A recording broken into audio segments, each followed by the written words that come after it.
Japanese culture, an overview by Sugimoto Yoshio. Paradigm conflict over Japanese culture. An unacknowledged paradigm shift appears to be underway in contemporary Japanese culture, with public discourse suddenly focusing upon internal divisions and variations in the population.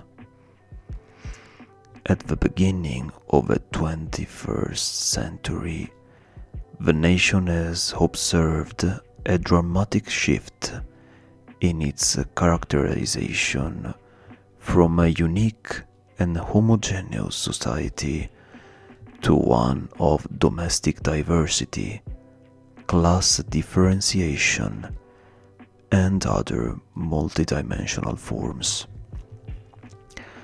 The view that Japan is a monocultural society with little internal cultural divergence and stratification, which was once taken for granted, is now losing monopoly over the way Japanese culture is portrayed. This transformation has resulted not so much from intellectual criticisms leveled at the once dominant model, as from public perceptions of structural changes that have been in progress since the late 20th century. Part of the perceptual shift results from the accumulation of observations that point to the notion that Japan is a multi-ethnic society comprising a considerable range of ethnic groups. Ethnic diversity has rapidly expanded and formed a seemingly irreversible trend with the influx of an increasing number of foreign migrants into Japanese society.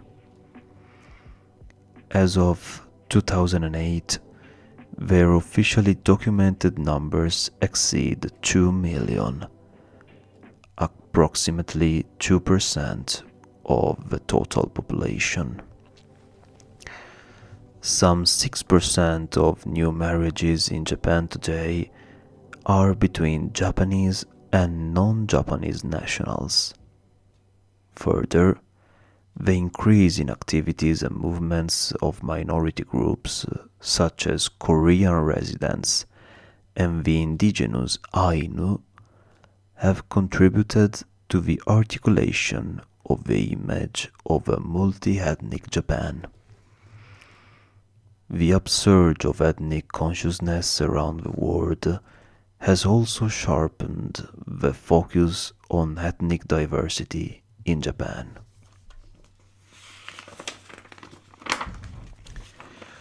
The confluence on these factors has given rise to what one might call the ethnic turn of the definition of Japanese culture.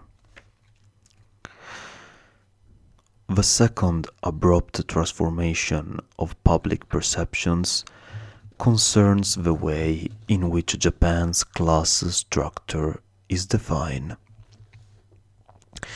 The prevailing majority view of Japan as an egalitarian, equitable, and relatively classless society swiftly collapsed in the early 2000s, with many influential publications asserting that Japan is now a highly stratified, inequitable, and class-based society with significantly unequal distributions of socioeconomic resources and rewards.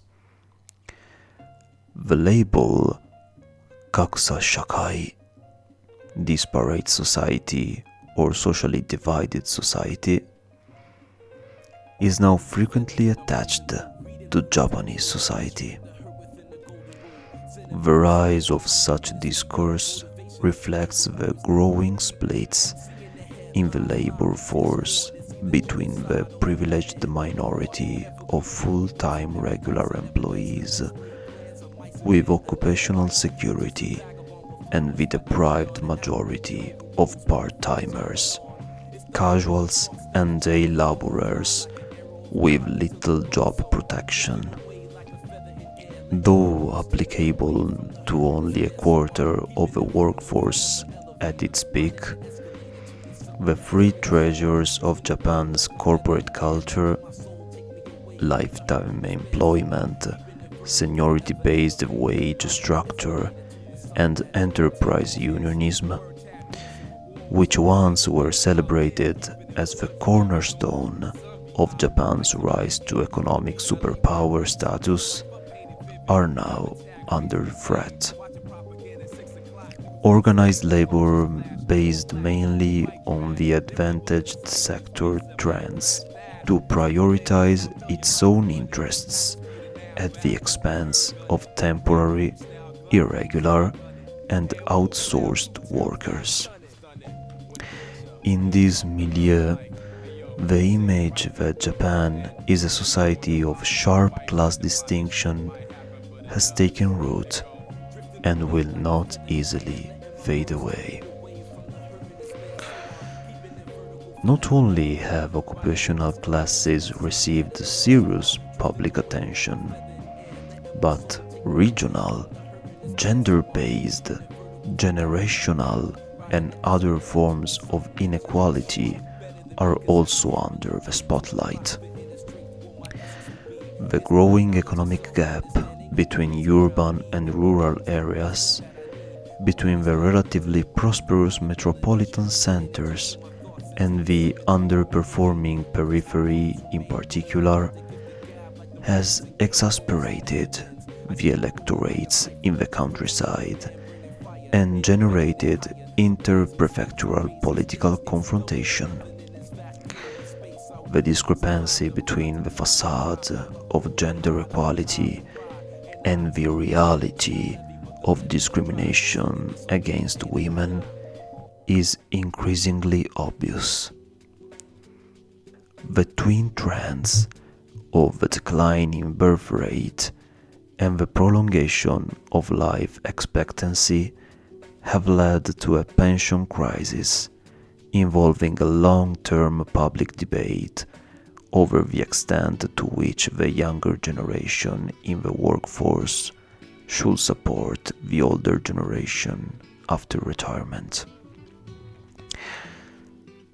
To the extent that the notion of Japan as a multidimensional class society is now acknowledged more broadly than ever, Japan's public opinion climate has made, as it were, a class turn that appears to be irreversible.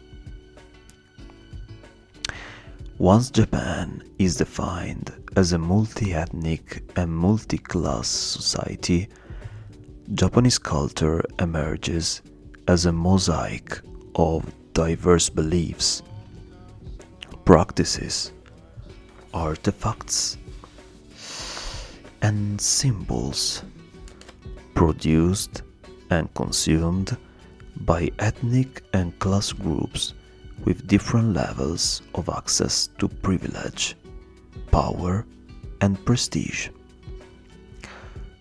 With the convergence of the ethnic and class turns, Japanese public discourse has achieved a cultural turn, a paradigm transformation that has inspired many recent studies on Japanese culture.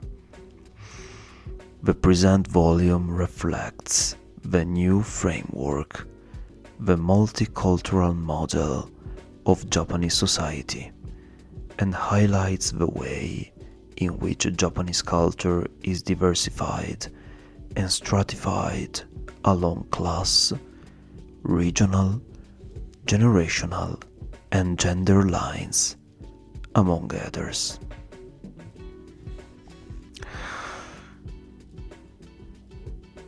These developments must be observed with caution. The two models coexist in rivalry rather than one completely overwhelming the other.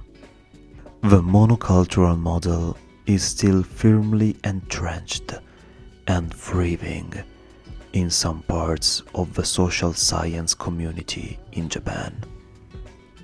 Moreover, whether or not Japanese society recorded a sudden increase in social variation and stratification is a moot point. Some analyses argue that Japan has always been a diversified and stratified society, but there is no evidence of abrupt mutation in this regard. Others maintain that it is public perception rather than empirical reality that has undergone drastic changes.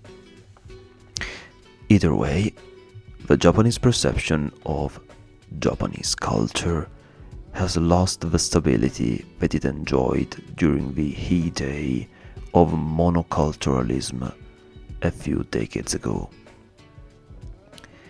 As Harumi Befu elaborates in chapter 1 of this volume, the monocultural paradigm is based on the so-called Nihonjin-ron.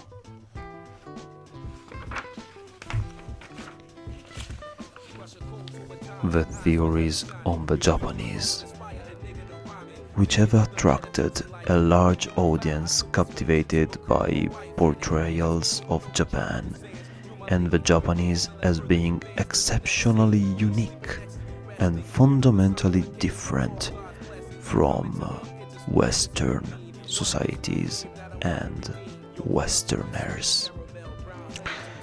The genre has produced a number of best-selling books that variously describe Japanese culture as essentially shame-based, group-oriented, founded on a vertically structured society, built on a dependency-oriented personality type, focused on interpersonal relations, and so forth. The irony of Nihonjin-ron is that most analysts in this area have failed to identify who the Nihonjin-ron, the Japanese, are. The very population that is supposed to demonstrate the traits attributed to it.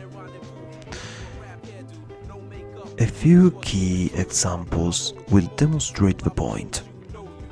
First, a majority of Japanese work in small companies with fewer than 300 employees and do not possess 4-year university degrees. Yet, the word of large company employees with high education is often used as the empirical base to characterize Japanese culture. Second, while the cultural differences between the residents of Eastern Japan, whose centers are Tokyo and Yokohama, and those of Western Japan, Osaka, Kyoto, and Kobe, are widely acknowledged, this does not appear to have a significant impact on Nihonjin-ron. Finally, and more concretely, though the promoters of Japan's whaling activities in the Antarctic Ocean attribute them to Japanese food culture, 1 out of 3 Japanese are against eating whale meat, and only about half of the population are in favor of the practice at all. This means that Japan has two competing cultural groups, though only one is acknowledged to exist in that country.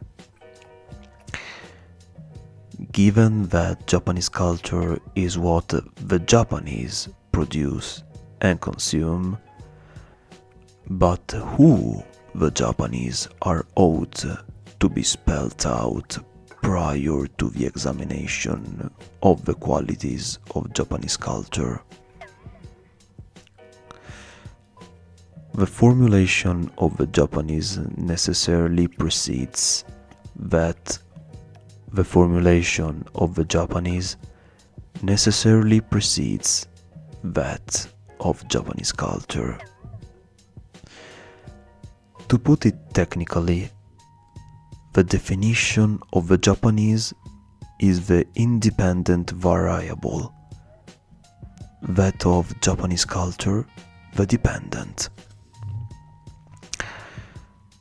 The criteria for judging who the Japanese are can range from citizenship, biological pedigree, language competence, and cultural literacy, to subjective identification.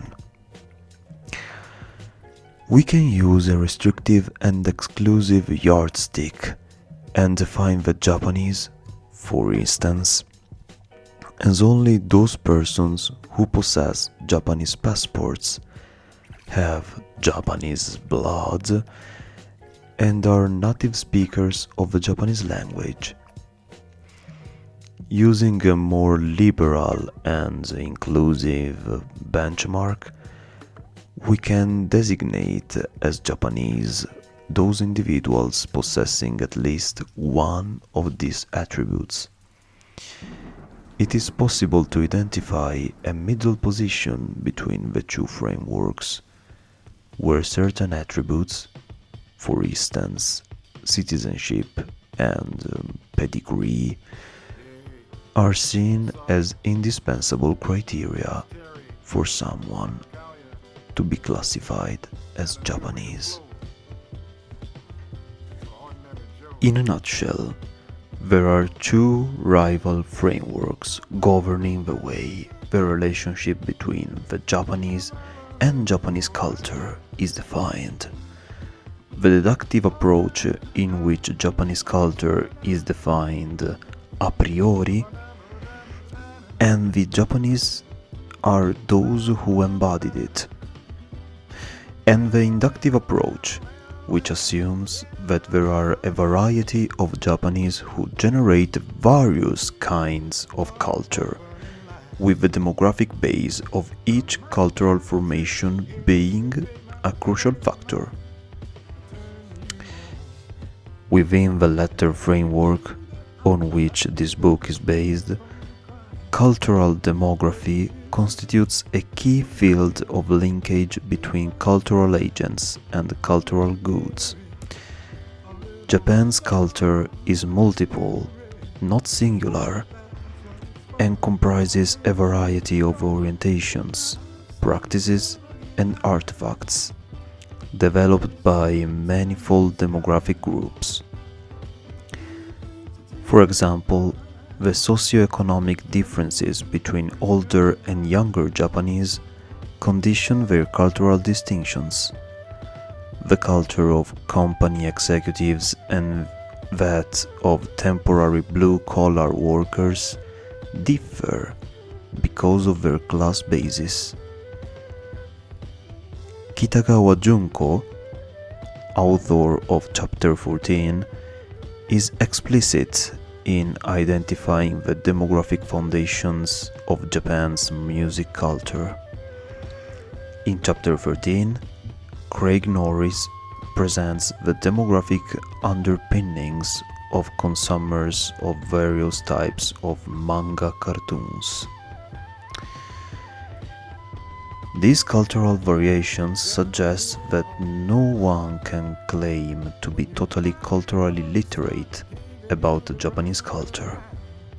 Most assembly line workers in Japanese car firms are more familiar with the culture of total quality control than upper-class ladies who enjoy playing golf and tennis.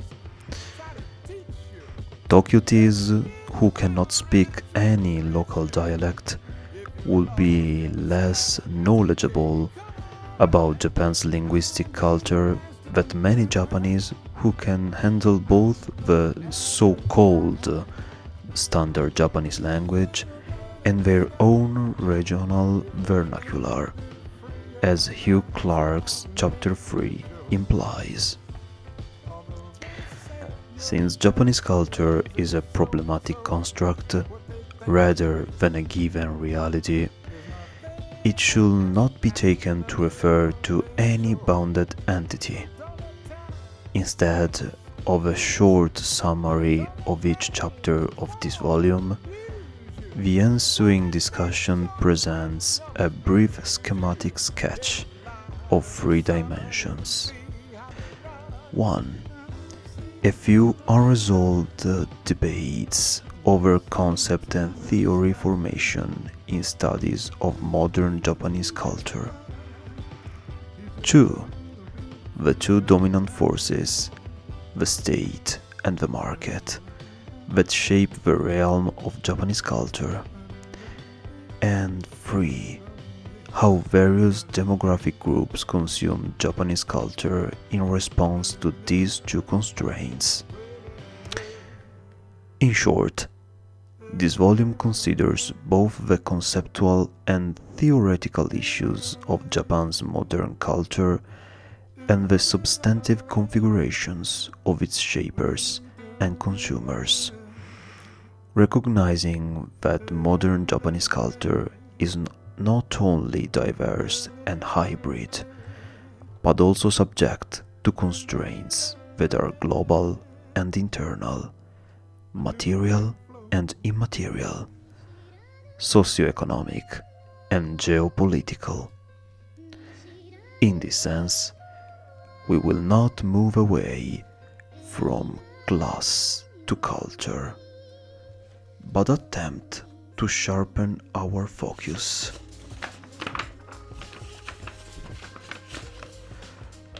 On the importance of broadly defined multiple class variables in the investigation of culture. Dilemmas of cultural relativism. While the monocultural model has been roundly criticized in the last few decades, such critique raises some intriguing issues.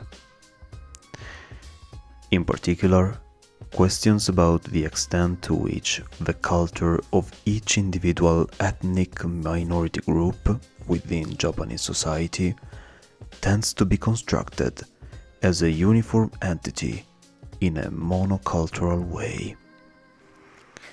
The generations of Korean residents in Japan, for example, have attempted to defend and maintain what they regard as Korean culture within the mainstream culture of Japan. But Korean culture is neither uniform nor homogeneous. Which Korean are taken here as the demographic basis of Korean culture? Is the argument about the preservation of the Korean tradition within Japan based on a kind of Kankokujinron, the theories on the Koreans, a Korean counterpart of Nihonjinron? Similar issues arise when considering the largest minority group in Japan, Burakumin. Despite being Japanese both in terms of nationality and race, they are discriminated against due to the widely held prejudice that their blood is contaminated because their ancestors engaged in livestock slaughter during the feudal period, a job regarded as filthy at the time. but as Hideo Aoki's contribution on Buraku culture, chapter 10, elucidates, the increasing diversification of Buraku communities makes it difficult to define a single unified Buraku culture. There is an analogous dilemma in placing Japanese culture in a global context. Kuwayama Takami argues that Japan remains on the periphery of the academic world system, chapter 2, and more widely the modern world system of knowledge, in which the dominant centers, the United States, United Kingdom, and other Western countries, wield overall international cultural power. This is of course partially contested and mediated, as demonstrated by the recent inroads of Japanese animation, see chapter 19, and food culture, chapter 16, into the global sphere. Nonetheless, on the whole, Hollywood, CNN, and McDonald's globally define what is beautiful, newsworthy, and tasty. English is the lingua franca that the Japanese have to learn. In tracing the historical transformations of Japanese housing in chapter 15, Anne Woswo shows how the culture of sitting, eating, and sleeping on the floor has been modified in line with Western housing models to make Japanese housing look more civilized. As Maurice Lowe vividly demonstrates in his analysis of Wakon Yosai, Japanese spirit and Western technology, in chapter 7, the significant other for modern Japanese culture has invariably been the imagined culture of the West. One wonders what the cultural orientations of many Japanese would look like if the centers of news media were in Latin America. The internationally prestigious universities were clustered in Africa, and the language of international communication were Hindi or Thai. This consideration of cultural relativity drew attention to two types of cultural relativism. On one hand, one has to be mindful of cultural diversity and stratification within Japanese society. Domestic multicultural realities that are relative to each other. On the other hand, one must also be conscious of cultural relativity between Japan and other societies, and consider the extent to which Japan is peripheral in the global cultural system. However, these two dimensions of cultural relativism pose a thorny dilemma. If one overemphasizes intracultural relativism, intersocietal cultural relativity tends to be diluted. If one underscores intersocietal cultural relativism, one is often trapped in a pitfall where intrasocietal diversity is attenuated and national stereotypes are apt to prevail. There appears to be an unavoidable negative correlation between the two types of cultural relativism. Social science concepts and theories produced in the West are disseminated and studied in Japanese academia, not the other way around. Little is known outside Japan about the concepts or cultural categories that have been developed in the Japanese context and that cannot be translated into Western languages in a straightforward manner. One such notion, seikatsu, illustrates this point. Seikatsu generally means livelihood, everyday life, or a wide range of life activities. The agents of seikatsu are seikatsusha, the ordinary, nameless, and common men and women who actively construct their living conditions. Seikatsusha constitute the core of Japan's civil society, independent of powers of the state and the market. The narrow definition of seikatsu focuses upon the world of consumption, in which seikatsusha consciously carve their independent life activities, not simply as passive and submissive consumers. The broad definition of seikatsu includes almost every sphere of life, including clothing, food, housing, folk customs, language, recreation, and entertainment, not to mention work and consumption. In activist usage, seikatsu denotes various autonomous areas of life culture in which seikatsusha attempt to improve their standard of living and quality of life.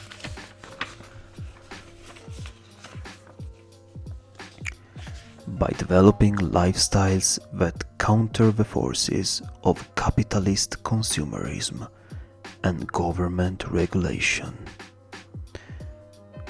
Based on life culture at the grassroots and linked with everyday usage of the term, the notion of seikatsusha tends to be more reality-focused than the terms like shimin, citizens, and kokumin, members of the nation.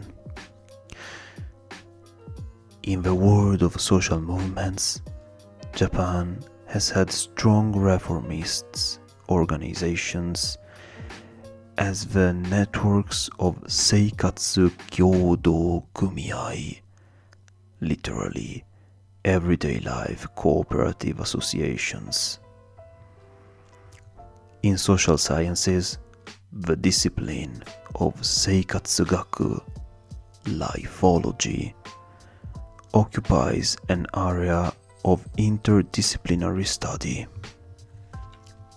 The notion of seikatsu that has been developed in Japan as an analytical concept deserves attention in relation to such Western sociological concepts as Schutz's world of everyday life, Habermas' life world, and Dahrendorf's life chances.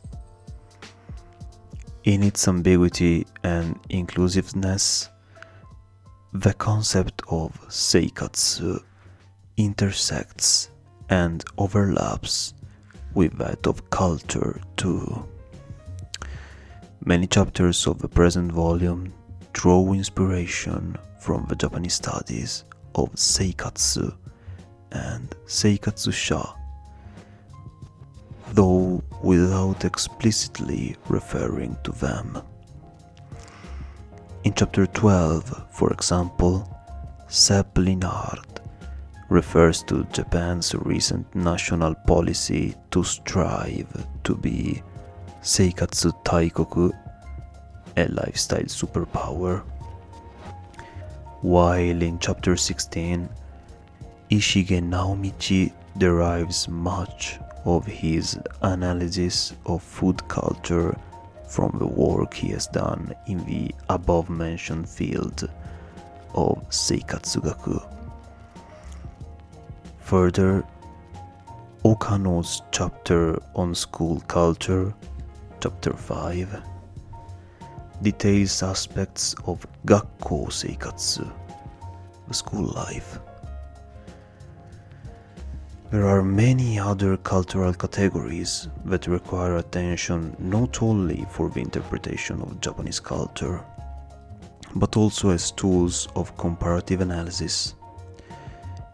In chapter 4, for instance, Anne Imamura analyzes the notion of ye, household, while in chapter 6, Rose Mower discusses the concept of shushoku, obtaining lifetime full-time employment. In chapter 8, Covell points to the disparity between the Japanese notion of shukyo and the English term religion, and the importance of cultural sensitivity in comparative studies of spiritual life.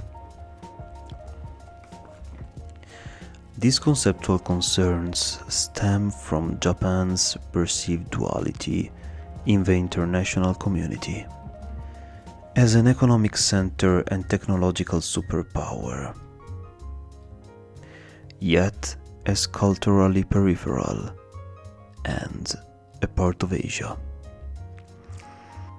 With Japanese culture viewed in relative and comparative terms, one might have to revisit the convergence debate over the extent to which all industrial societies tend to demonstrate analogous characteristics due to the imperatives of industrialization, not only in social structures and institutions, but also in value orientations and lifestyles. Japan has been the prime testing ground for the debate because it is the foremost industrial power outside the Western cultural framework. While discussing a number of Japan-specific styles of leisure consumption, Linhart declares that he supports the notion that such convergence does tend to occur in Japanese leisure consumption practices. Mower's study on work culture, chapter 6, suggests that there are considerable similarities in the patterns of employment and the values of workers due to the added momentum of the globalization of work. Yet, Stephen Covell's chapter on Japan's religions, chapter 8, and Koishihara Miho chapter on sports culture, chapter 17, call the convergence thesis into question, pointing to the possibility that Japan's distinctive cultural forces may be so robust that Japan has been taking a distinctly unique path, or that Japan's situation may demonstrate that the pattern of global convergence is more complex than initially thought. Whether postmodern or neo-modern, the Japanese culture today that faces issues of cultural relativism, linguistic gap problems, and the convergence debate sensitizes analysts of Japan to the ambivalence and duality that derive from its specific historical and geopolitical circumstances. The dilemma of cultural relativism manifests itself in the name order debate. Which way should the Japanese order their surnames and given names in Western languages? Since the early Meiji years and until recently, most Japanese have followed the Western system of placing their given name first and their surname second when identifying themselves in Western languages. Although the convention in the Japanese language is the other way around. The surname first followed by the given name. More recently, from the perspective of cultural relativism, some Japanese intellectuals have started using the Japanese system when writing in Western languages, a position that is gaining ground among Japanese specialists in Western countries.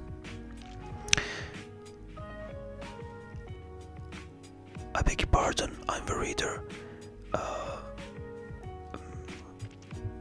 Talking about this in the text, the Japanese names were written in the USA, Europe usual order, so first the given name and then the surname.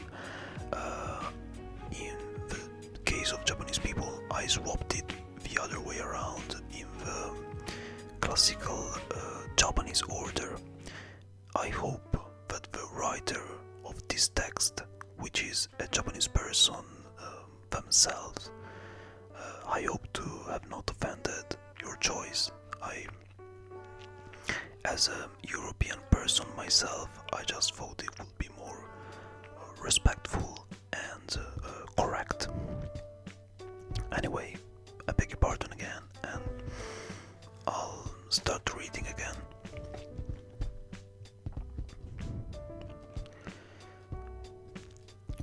However, there is a strong competing argument in favor of using the Western system to facilitate smooth international communications and to avoid unnecessary confusion and needless misunderstanding. This volume reflects the controversy to the extent that each contributor chose their preferred style in referring to Japan's historical figures and citing Japanese authors.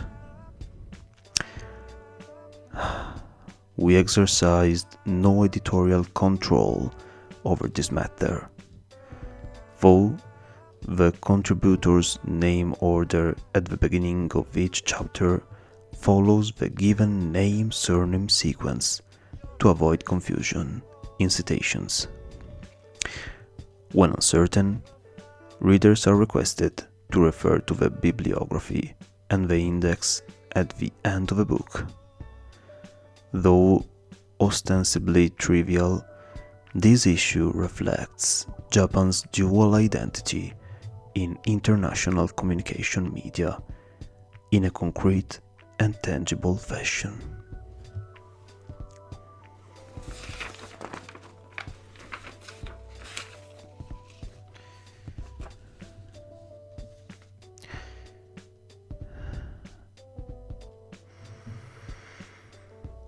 Cultural agents and culture-shaping forces. Broadly defined culture is an all-embracing and equivocal concept. It includes all forms and processes that produce meanings to human beings. These include categories, symbols, artifacts, practices, rituals, value orientations, worldviews, and even paradigms. The present volume does not confine itself to any particular definition of culture. Aside from the concerns outlined above regarding the need to avoid essentialized statements about culture, some chapters deal primarily with the institutional contexts, constraints, and circumstances in which culture is produced, and the ways in which organizations and networks influence the meaning systems of schools. Chapter 5, Work, Chapter 6, and Science Technology, Chapter 7. Others address textual contents focusing, for example, upon literature, Chapter 11, and visual arts, Chapter 13. Still, others investigate such artifacts as housing, Chapter 15, and food, Chapter 16. Turning to focus upon the agents of Japanese culture and the cultural products they yield and consume, one can identify two categories: producers and appreciators. These can be either specialists or amateurs in each cultural field.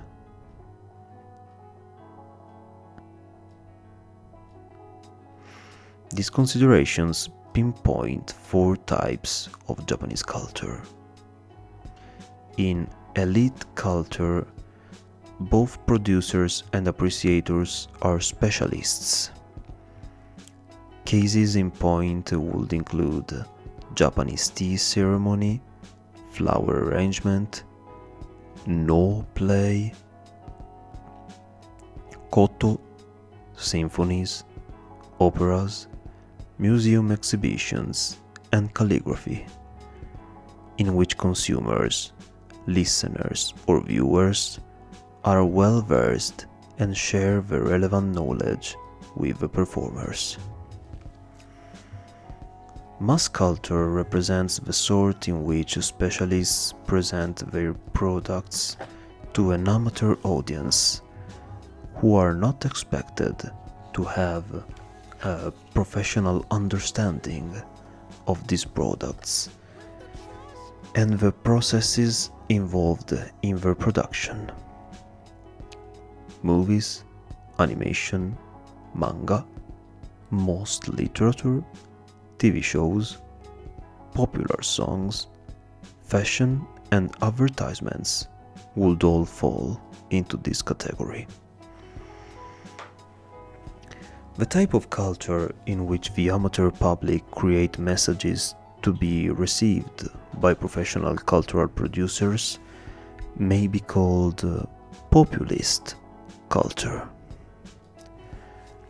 This takes place in such outlets as popularity contests, readers' letters, TV ratings, street protest demonstrations, and fan letters. The rise of online activism is expanding this area of cultural democracy, though it sometimes turns into political demagogue. Populist culture often goes beyond the communications from amateurs to professionals and overlaps with the amateur-to-amateur interactions that form the final category. This is a realm of seikatsu culture, where both producers and receivers of culture are amateurs. In this domain, layman's everyday life intersects with cultural expressions in the form of meanings, symbols, values, and artifacts. Examples of seikatsu culture would include origami, bonsai, private gardening, Bon festival dancing, graffiti art, New Year's card writing, kite painting, local folk songs, community festivals, and tomb arrangements. Even the ways of bowing, gesturing in conversation, chanting choruses in street demonstrations, blogging in cyberspace, preparing meals and taking a bath would also fall into this category. In competition with state and market hegemony, Seikatsu culture forms a realm in which voluntary and informal groups and networks actively pursue liberal and democratic principles, thereby producing innovative and creative culture for individuals' self-actualization. Many cultural activities in Japan have ample elements of this momentum. Volunteer groups and non-governmental organizations that have been mushroomed around the country since the late 20th century embody the spirit of civil society. Japan has many voluntary hobby groups and networks formed and maintained by those who share interests, for instance, in bonsai, haiku, senryu, ironical haiku, shodo, calligraphy, kanshi, Chinese poetry, and shogi, Japanese chess. Those who enjoy creative writing contribute novels and poems to small private magazines called doujinshi, published by a group of like-minded people. Some local festivals and community folk practices are also relatively shielded from the powers of the state and the market, and promote the meaning systems of voluntary groups. Feminists, ecologists, ethnic and sexual minorities, and other networks of dissenters against state and commercial interests from distinctive cultural groupings that contribute to the expansion of Japan's civil society and Seikatsu culture.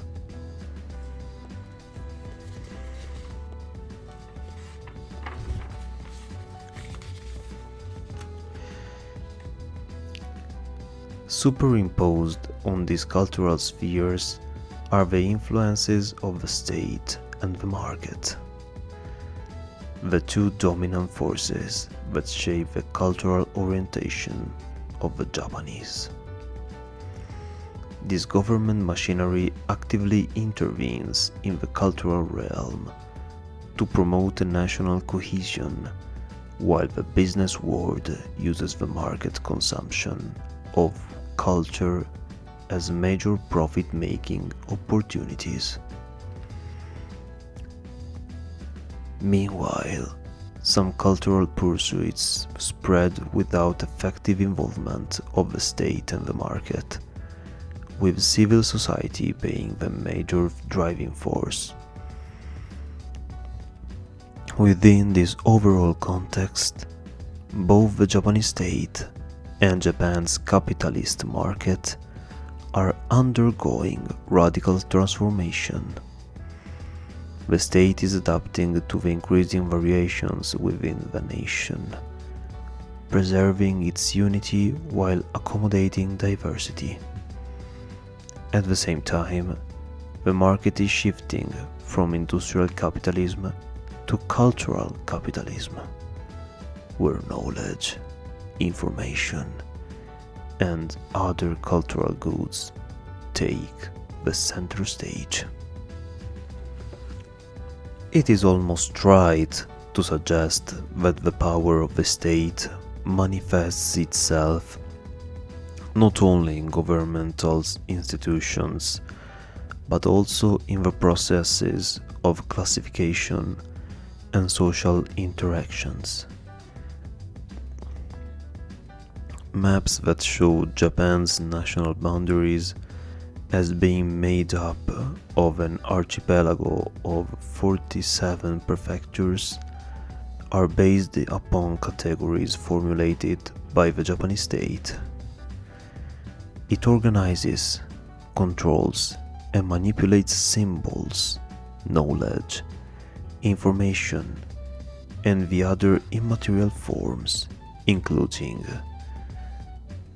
defining the correct standard Japanese language, see Chapter 3, describing the traditional authentic Japanese family, Chapter 4, prescribing Shintoism as the indigenous national religion, Chapter 8, promoting sumo as the national sport, Chapter 17, and portraying the emperor as the embodiment of national unity.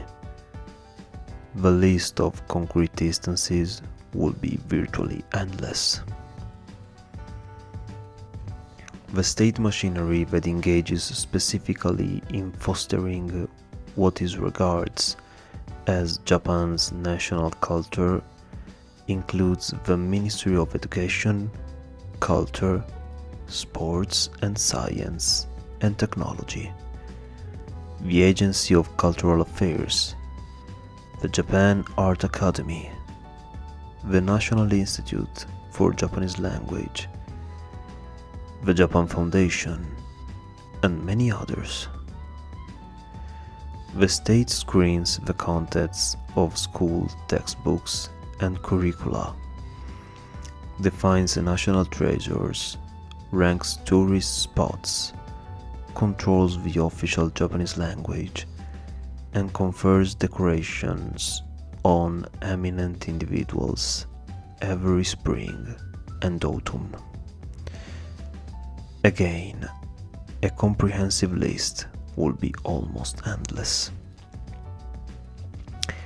Through a huge budget, the state manages to establish, maintain, and expand national unity and togetherness in its interests, often selectively mobilizing the historical memories, mythologies, and symbols, which are crystallized most sharply in the national anthem, Kimi ga yo, and the national flag, Hinomaru. The promotion of Japanese national culture is an indispensable component of the Japanese national community. The state also has a major stake in the way Japanese culture is presented abroad, because Japan's cultural export products, from manga to animation, from sushi to sudoku, form a major economic and political tool for soft domination in worldwide competition. As these cultural goods entertain and excite, they elevate the image of Japan, making it possible not only for Japan's cultural industry to achieve material gains, but for the Japanese interests abroad to be seen in a favorable light.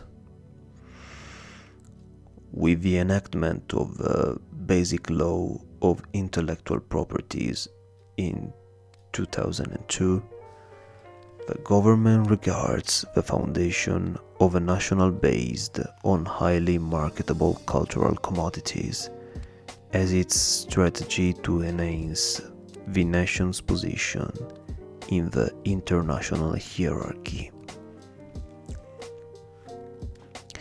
The paradigm conflict in the formulation of Japanese culture, discussed at the beginning of this overview, reflects the emerging division of the state into two views of how Japanese culture should be defined.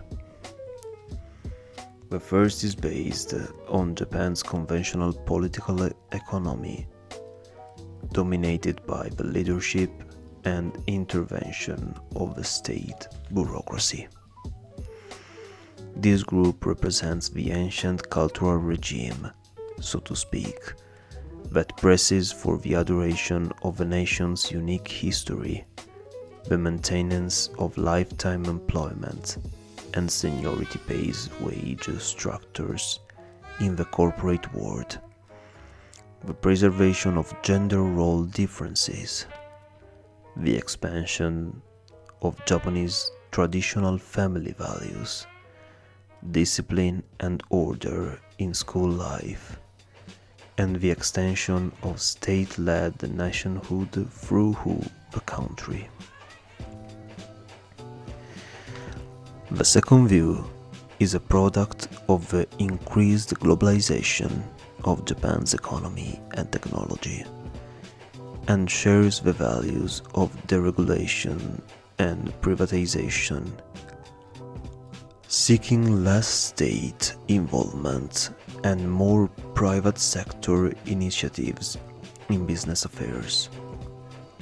Those in this sector have benefited from growing internationalization in various spheres of life and have much at stake in the successful integration of Japanese society with the global community.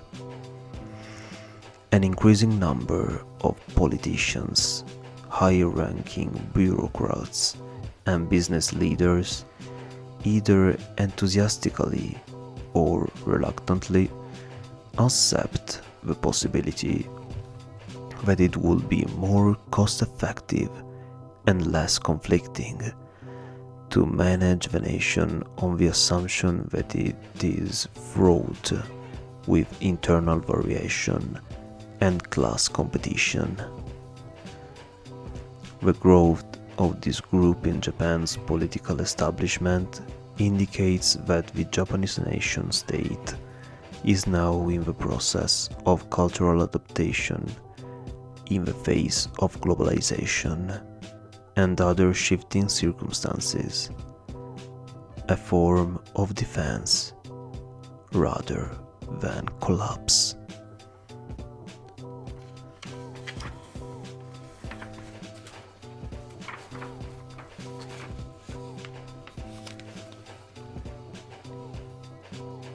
From industrial to cultural capitalism. Market forces, the second major influence that shapes contemporary Japanese culture, are also transforming themselves. Some 80% of Japan's national domestic production is now in the service sector, and a large proportion of the manufacturing industry has moved offshore in pursuit of cheap labor. In place of industrial capitalism, which relies on mass-produced and cost-effective industrial goods for mass consumption, the Japanese economy is increasingly dependent upon the production and sales of cultural goods, which now form its lifeline both domestically and internationally. Japanese cultural products are increasingly visible around the world, ranging from Japanese anime, manga, karaoke, sushi, and fashion to martial arts. So are such knowledge commodities as Sudoku games, the Kumon methods of education, and the Suzuki methods for teaching music. For Japan's trade business, these cultural goods are as important as physical commodities like cars and electronic appliances. As the Japanese state attempts to establish itself as a leading soft power in the world, Japanese capitalism finds its largest market in the so-called Japan Cool products. It has been claimed that though Japan may not be an industrial superpower anymore in terms of gross national product, it has developed into a powerhouse in terms of what might be called gross cultural cool, an index that measures the overall level of cool pop culture products. In chapter 19, at the very end of the present volume, Mower and Norris explore this recent development. The externally exported cultural images of Japan have undergone transformation over the last few decades and now appear to be built upon three coexisting layers. At its base are the pre-modern symbols of cherry blossoms, samurai spirit, ukiyo-e, geisha, shamisen, Fujisan, Mount Fuji, and the other exotic entities that have dominated since before the Second World War. The middle layer is made up of representation associated with Japan's corporate culture: cars, electronic appliances, total quality control, and other economic goods that reflected the nation's rise as an economic superpower during the 1970s and 80s, exhibiting such hallmarks for a modern industrial Japan as industriousness, formality, and perseverance. This layer includes portrayals of the workaholic Japanese loyal to their companies, willing to live in small condominiums, and keen to let their children study madly hard to gain admission to prestigious universities. On top of this, there is a new layer of images in which the elements of Japaneseness are absent, and Japan is described as almost non-Japanese. Conspicuous since the 1990s, this trend is visible in the novels of internationally acclaimed Japanese writers such as Murakami Haruki and Yoshimoto Banana, whose storylines can take place anywhere in the world and place no emphasis on uniquely Japanese attributes, as detailed in Toshiko Elli's analysis in chapter 11. Manga and animation made in Japan also tend to avoid stereotypical Japanese cultural ingredients and sell images that are hybrid and transnational. See chapter 19. Japanese computer games, some of which are eccentric and bizarre, reinforce the notion that Japan is a land of playfulness, casualness, and unpredictability, with no significant differences with other countries. Meanwhile, it has become trendy in some areas outside of Japan to consume these contemporary ideas of Japan, wearing t-shirts with Japanese-like characters, exchanging DVDs of Japanese films, or dining at Japanese restaurants. In Taiwan, there is a new social phenomenon of Japanophile groups called Harizu that are obsessed with Japanese films, food, comics, and music. Japanese anime is estimated to constitute some 60% of all animation programs broadcast on television in the US. In Australia, large-scale costume parties attended by hundreds of youngsters in the guise of anime characters are annual events. Some sort of cultural Japanization appears to be in progress in many parts of the world. There is no doubt that the positive images of Japan's cars and electronic appliances as high quality and advanced have been helpful in spreading similar images about Japanese cultural commodities. If sushi were a delicacy of a country without industrial might, or sashimi a health food of a remote village in a technologically disadvantaged region, it is doubtful that the cultural diffusion of these foodstuffs around the world would have been possible. These developments, however, must be observed with caution and in perspective. Not all Japanese cultural products are well received abroad. Pachinko, Japan's pinball parlors, so pervasive within the country, have never had an international presence. The number of active practitioners of sumo is very small.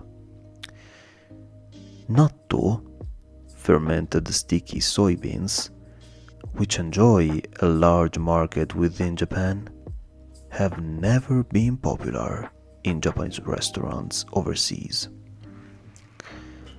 Unlike Chinese noodles, Japanese counterparts like udon and soba have not received broad acceptance, nor has Japanese green tea.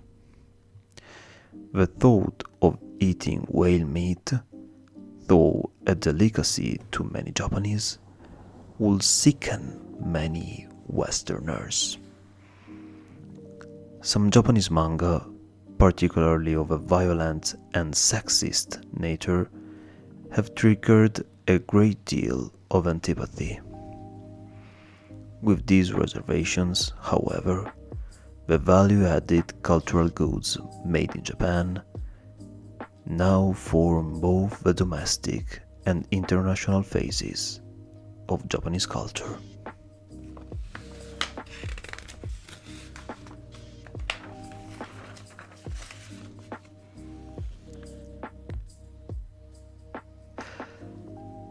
Macrodemography of value orientations.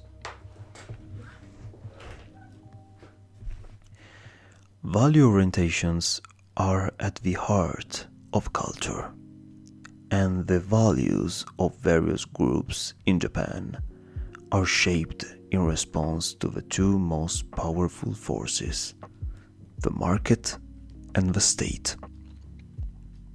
On one hand, the market operates under international capitalism and fluctuates in a global village, cutting across national boundaries. On the other hand, while changing its form of authority, the state remains strong and keeps molding national culture despite the increasing globalization of the economy and technology. As Inoguchi explains in chapter 18, the spread of globalization and the rise of cultural nationalism undergo an interactive process. Four different cultural orientations are discernible as different sections of Japanese society respond to these two dimensions.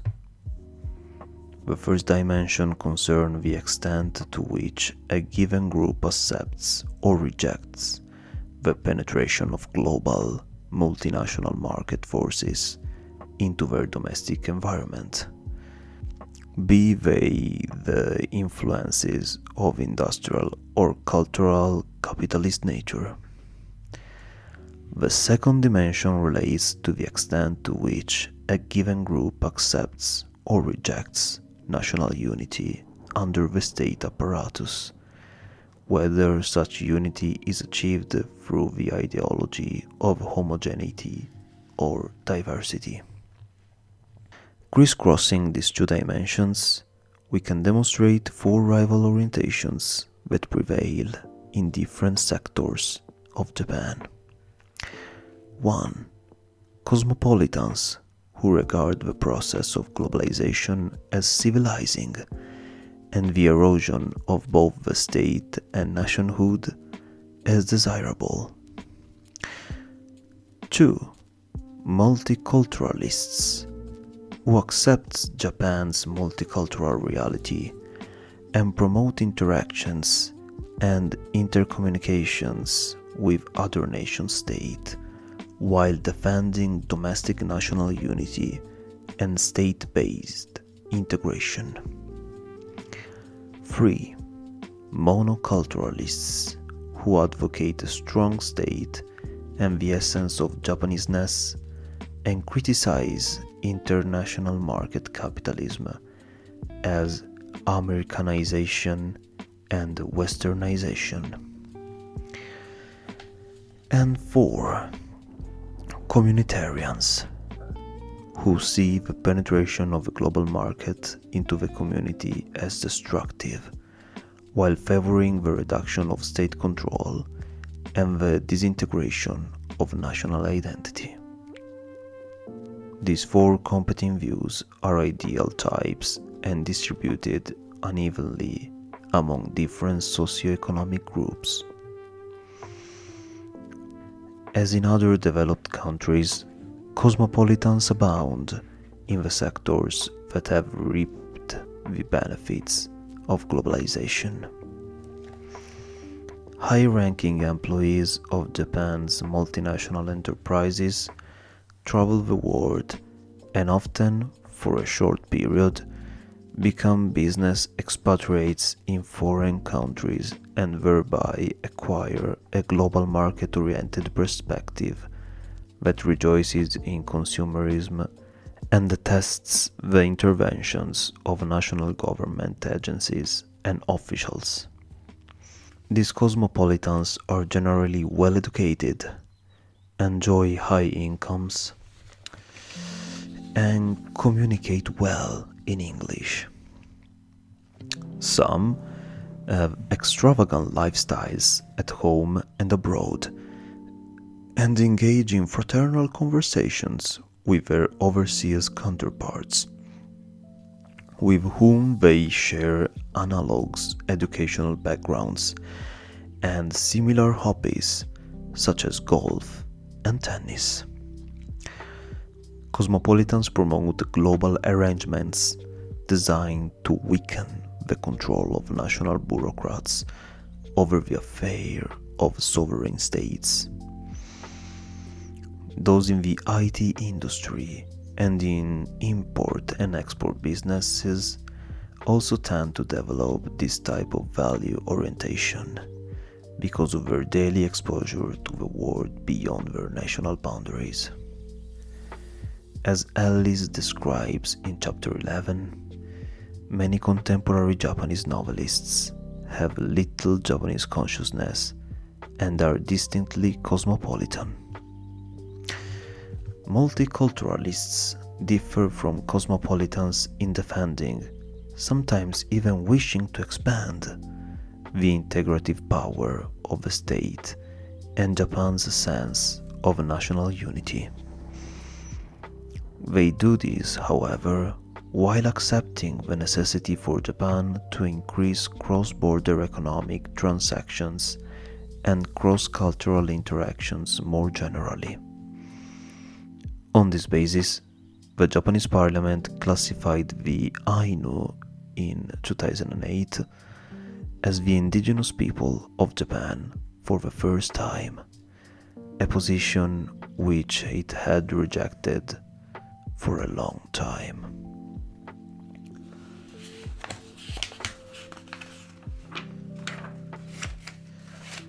Further highlighting the multiculturalist perspective, some conservatives estimate that it will be necessary to accept some 10 million foreigners into Japan in the next 5 decades.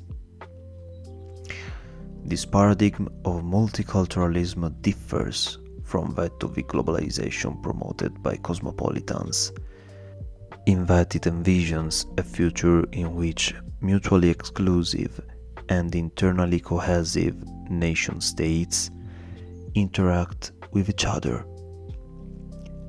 Hence, in this discourse, it is assumed that the governance structure of the international system of competing nation states will remain unchallenged, with the internal regulatory power of each state remaining intact. The collaboration of the main agents of consumer capitalism and the machinery of the state would, in that model, be ensured. If profit motives are predominant amongst cosmopolitans, national interests remain uppermost in the minds of multiculturalists. Adaptive politicians and enlightened bureaucrats in Japan tend to take a multiculturalist stance.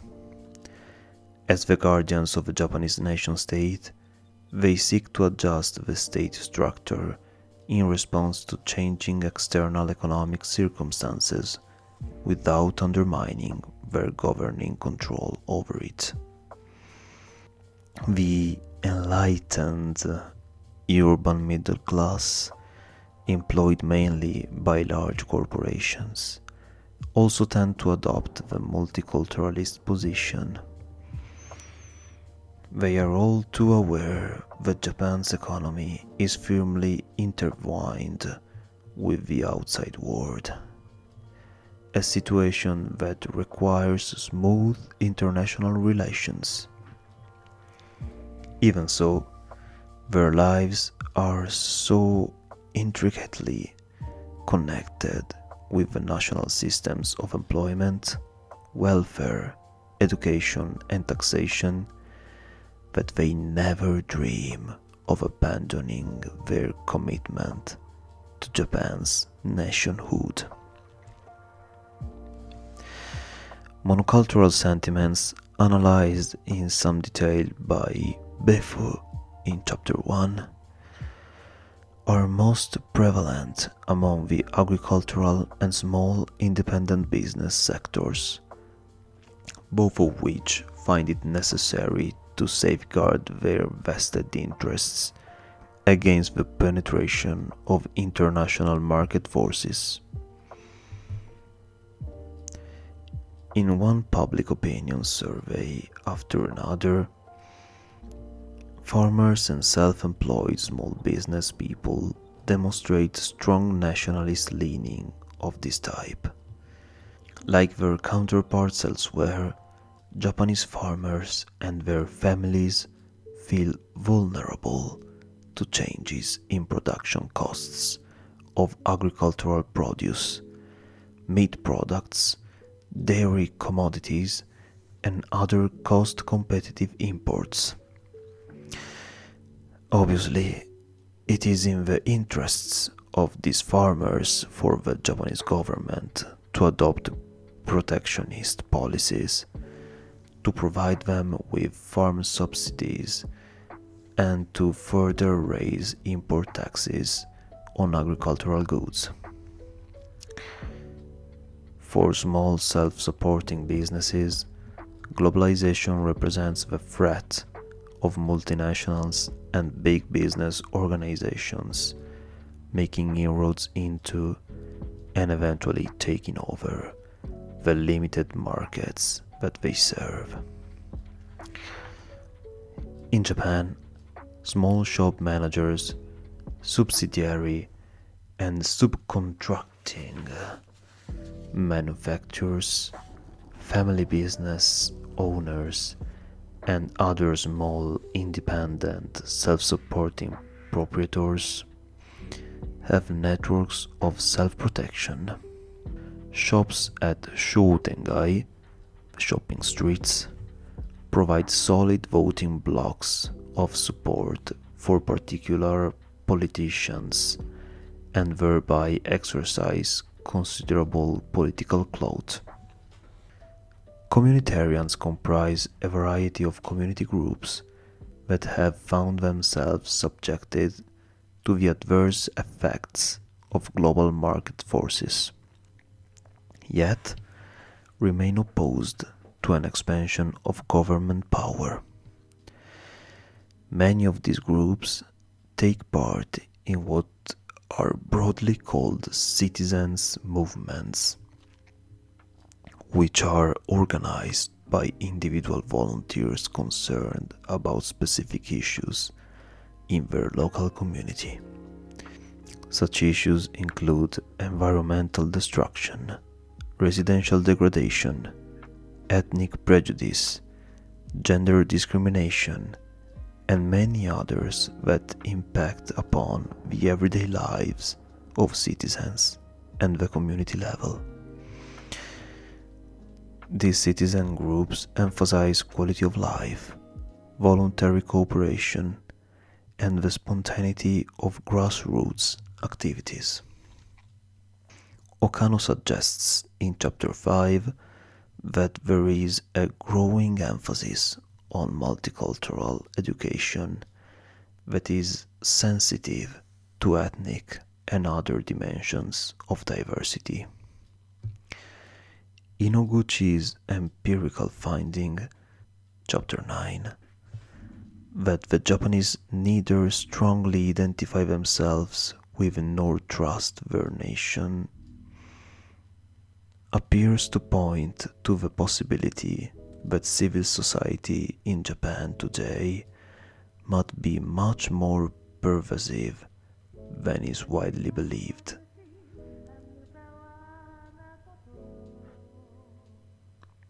Civic, localist thinking permeates students, housewives, senior citizens, and some sections of the casual workforce, groups that are distant from the power centers of the state and are not directly connected with the capitalist order of production and distribution.